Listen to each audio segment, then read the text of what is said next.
Assalamualaikum warahmatullahi wabarakatuh.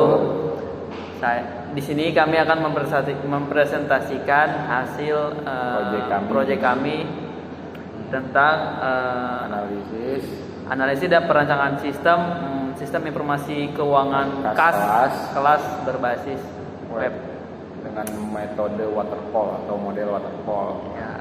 Sebelumnya kami dari kelompok 5. Saya Andi Muhammad Isa. Saya Ardia Fajar Septian. Saya Muhammad Irsyad Al-Farizi. Ini adalah contoh presentasi kami. Ya, di sini saya akan menjelaskan pertama judul proyek kelompok kami, yaitu analisis dan perancangan sistem informasi kelas berbasis web dengan pengembangan perangkat lunak model waterfall. Kita lanjut.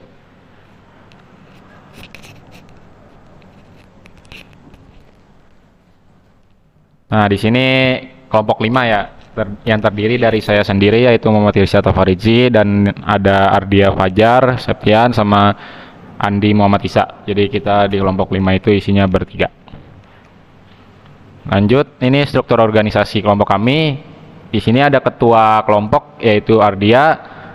Karena metode waterfall itu ada beberapa struktur, jadi di sini mulai dari perencanaan itu ada Andi, terus ada analisis yaitu Andi juga, perancangan itu ada Ardia, implementasi ada Ardia, coding ada saya sendiri Irsyad atau biasa dipanggil Icat, pengujian itu saya sendiri, dan maintenance itu juga saya sendiri. Nah, saya jelaskan dulu metode waterfall atau model waterfall. Model waterfall adalah metode pengembangan perangkat lunak siklus hidup klasik. Waterfall disebut juga metode air terjun untuk menggambarkan pendekatan sistematis dan berurutan pada perangkat lunak.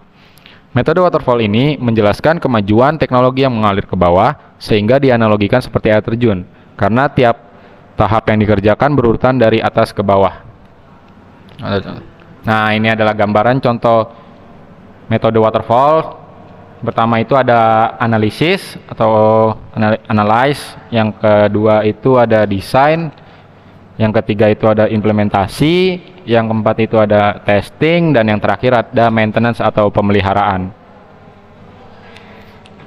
Yang pertama saya jelaskan dulu apa itu analis atau requirement analysis. Pada tahap ini, pengembang harus mengetahui seluruh informasi yang diinginkan oleh pengguna dan batasan software mengenai kebutuhan software. Informasi tersebut biasanya diperoleh dari wawancara, survei, ataupun diskusi. Setelah itu, informasi dianalisis sehingga mendapatkan data-data yang lengkap mengenai kebutuhan pengguna akan software yang akan dikembangkan. Yang kedua itu selanjutnya ada desain. Desain dilakukan sebelum proses coding atau mulai program dimulai. Ini bertujuan untuk memberikan gambaran lengkap tentang apa yang harus dikerjakan dan bagaimana tampilan dari sebuah sistem yang diinginkan, sehingga membantu memspesifikkan kebutuhan hardware dan sistem, juga mendefinisikan arsitektur sistem yang akan dibuat secara keseluruhan. Lanjut, yang ketiga atau selanjutnya itu implementation atau implementasi. Implementasi itu proses penulisan kode ada di tahap ini. Jadi pembuatan software akan dipecah menjadi modul-modul kecil yang nantinya akan digabungkan dalam tahap selanjutnya. Jadi kita bisa dulu nanti kita jadikan satu di implementasi. Dalam tahap ini juga akan dilakukan pemeriksaan lebih dalam tahap modul yang sudah dibuat. Apakah sudah memenuhi fungsi yang diinginkan atau belum. Seperti itu bagian dari implementasi. Nah, yang selanjutnya itu ada integration dan testing atau mencoba testing. Pada tahap ini akan dilakukan penggabungan modul-modul yang sudah dibuat sebelumnya. Jadi pada kita slide di sebelumnya itu di implementasi itu kan modul-modul kecil yang dipisah yang akan nantinya di satu. Jadi di metode di ini selanjutnya di bagian integration semua modul-modul yang tadinya dipisah atau itu akan dijadikan satu. Setelah itu akan dilakukan pengujian yang bertujuan untuk mengetahui apakah software sudah sesuai desain yang diinginkan dan apakah masih ada kesalahan atau tidak, atau human error. Seperti itu. Nah, yang terakhir itu ada operation dan maintenance atau biasa disebut pemeliharaan, yaitu tahapan terakhir dari metode pengembangan waterfall. Di sini software yang sudah jadi akan dijalankan atau dioperasikan oleh penggunanya dan nanti akan dipelihara, mungkin misal website kita itu per minggu sekali atau beberapa bulan sekali kita cek. Nah, yang selanjutnya itu ada analisis kebutuhan. Yaitu analisis kebutuhan kita itu berbentuk survei lokasi dan dokumentasi. Karena di sini judul kami itu keuangan kas kelas, berarti kelas kami sendiri yaitu 05 TPLP 006. Nah, berarti analisisnya seperti ini. Kelas kami berada pada Universitas Pamulang Victor, lebih tepatnya pada lantai 7 gedung A, ruangan 716. Dari wawancara yang sudah dilakukan, dapat disimpulkan bahwa bendahara kelas menginginkan aplikasi sistem keuangan kelas berbasis web agar memudahkan beliau dalam melakukan pendataan transaksi kas kelas 05 TPLP 006. Nah, ini adalah contoh ruangan kelas kami. Di kelas kami ini ada keuangan kas tiap minggunya. Nah, kebetulan bendahara itu ingin sesuatu yang lebih atau pengen uang kas kelas itu berbasis website atau berbasis web. Jadi kita buatkanlah aplikasi buat bendahara mengatur keuangan kelas atau keuangan kas kelas seperti itu. Dan selanjutnya di batasan masalah akan dijelaskan oleh teman saya, yang selanjutnya akan dijelaskan oleh Andi. Terima kasih. Oke, lanjut sekarang ke bagian use case. Nah, di use case ini ada dua aktor, yaitu bendahara dan mahasiswa. Kalau di sini bendaharanya bisa mengakses semua sistem dari login, mengelola kas masuk, mengelola kas keluar, penerimaan kas, laporan kas, sedangkan mahasiswa cuma bisa login dan masuk ke dashboardnya saja.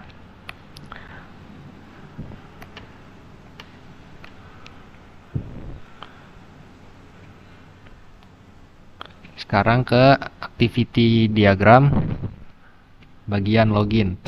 Sini bendahara atau mahasiswa memulai masuk ke form login, memasukkan username dan password. Apabila berhasil, maka akan masuk ke halaman dashboard. Dan apabila gagal, maka kembali ke form login untuk masukkan password dan username kembali hingga berhasil. Lalu ada activity diagram pengelolaan kas masuk. Ini yang hanya bisa diakses oleh bendahara saja ya. Sini bendahara mulai masuk, memilih menu uang kas, setelah itu menampilkan halaman uang kas, lalu bendahara menambah bulan pembayaran, memilih bulan pembayaran, masukkan jumlah pembayaran, lalu di sistem akan menyimpan data pembayaran dan menampilkan data pembayaran. Selesai. Lalu ada activity diagram pengelolaan kas keluar. Sini juga hanya bisa diakses oleh bendahara saja. Sini bendahara mulai masuk, memilih menu pengeluaran. Setelah itu akan masuk ke sistem, menampilkan halaman pengeluaran kas. Lalu bendahara memilih tambah pengeluaran. Dan di sistem akan menampilkan form pengeluaran. Lalu bendahara akan memasukkan jumlah dan keterangan pengeluaran. Apabila berhasil, maka sistem akan menyimpan data pengeluaran tersebut.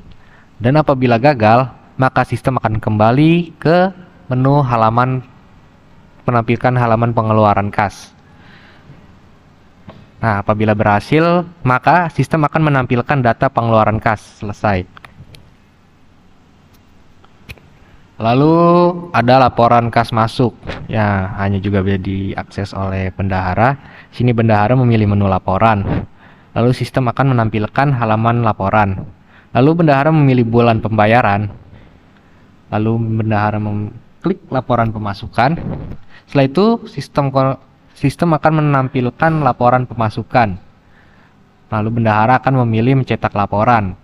Apabila ya, akan langsung mencetak laporan, dan apabila di cancel, maka akan kembali lagi ke menu menampilkan laporan pemasukan. Lanjut ada activity diagram laporan kas keluar. Di sini bendahara memilih menu laporan dan masuk ke sistem menampilkan halaman laporan. Lalu bendahara memilih tanggal pengeluaran, mengklik laporan pengeluaran dan masuk ke sistem menampilkan data pengeluaran. Lalu bendahara akan mencetak laporan pengeluaran. Apabila yes atau setuju, maka akan langsung dicetak laporan pengeluaran, dan apabila di cancel atau digagalkan, maka akan kembali lagi ke menampilkan data pengeluaran. Lalu ada activity diagram logout. Sini bendahara atau mahasiswa memilih logout. Lalu sistem akan menampilkan pilihan iya atau tidak. Apabila ya, maka akan berhasil logout, sedangkan tidak akan balik lagi ke pilihan tadi. Selesai. Lanjut di sini ke bagian sequence diagram. Yang pertama sequence diagram login, yaitu bendahara mahasiswa menginput username password ke form login. Dari form login masuk ke memasukkan char username dan password. Terus ada get button username dan get button password ke database. Lalu jika valid, dari login valid masuk ke dashboard. Jika invalid masuk ke form login kembali. Lanjut ke mengolah kas masuk, yaitu bendahara input data ke form uang kas. Dari form uang kas menyimpan data ke database, lalu dari database menampilkan data tersimpan di form uang kas. Yang kedua ada cari data. Dari form uang kas cari data ke database, lalu menampilkan data yang dicari dari database ke form uang kas. Lalu juga ada edit data. Dari form uang kas edit data ke database, terus tampilan data berubah di form uang kas. Lalu bendahara bisa mencetak data langsung ke database, lalu bendahara terima hasil cetak uang kasnya dari database. Lanjut sequence diagram mengolah kas keluar, yaitu bendahara menginput data di form pengeluaran kas, lalu menyimpan data di dalam database, lalu menampilkan data tersimpan dari database ke form pengeluaran kas. Lalu bendahara menginput cari data, lalu menampilkan data yang dicari dari database ke form pengeluaran kas.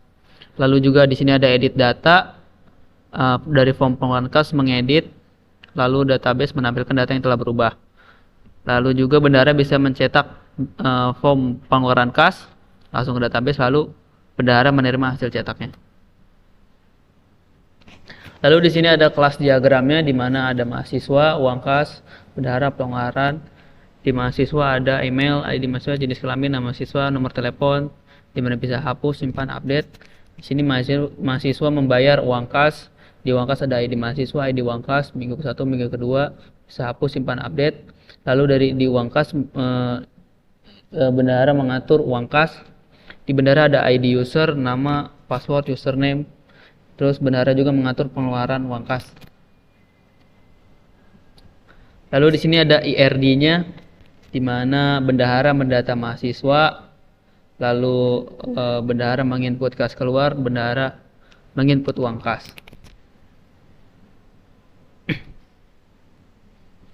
Lanjut ke desain UI UX-nya, di sini ada halaman login. Tampilan halaman login seperti ini.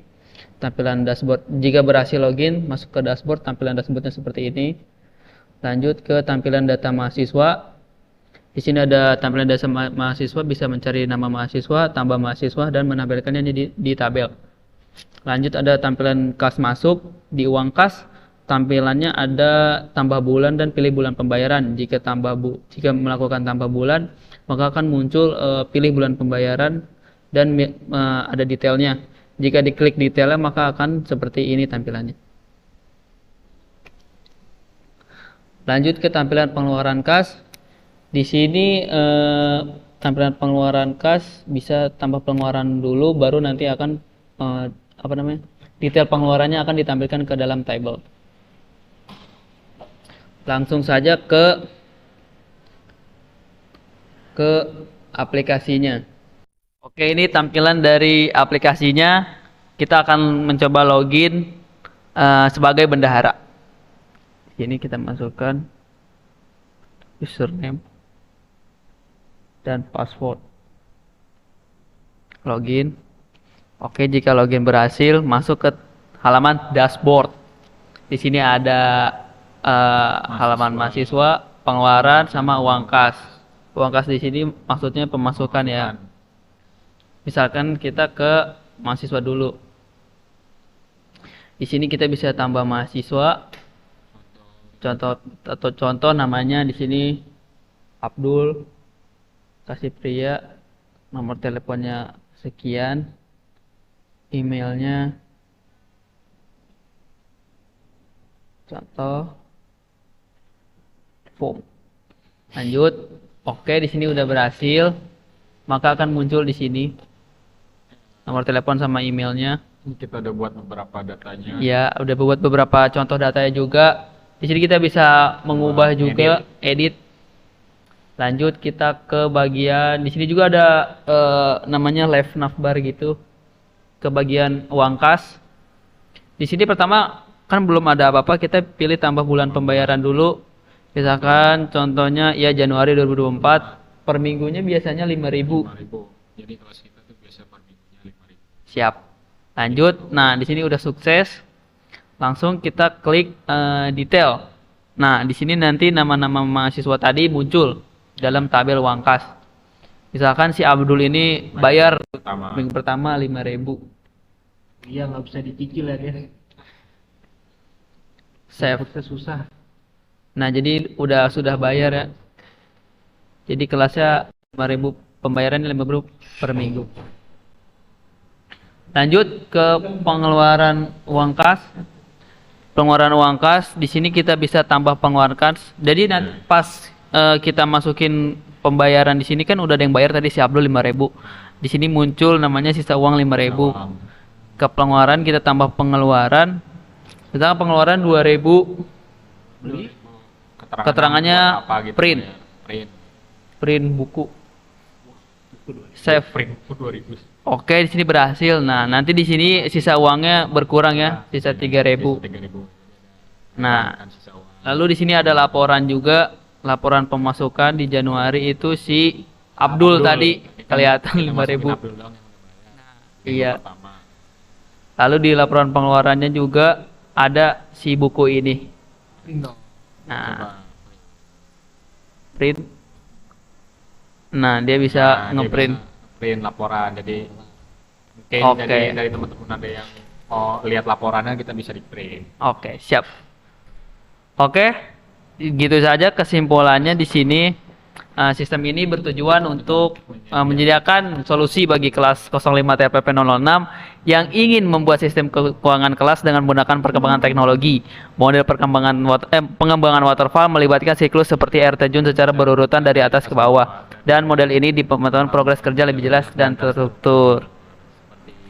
Oke, sekian dari kelompok kami. Ini adalah contoh proyek sederhana dari kelompok kami. Kurang lebihnya mohon maaf. Wassalamualaikum warahmatullahi wabarakatuh.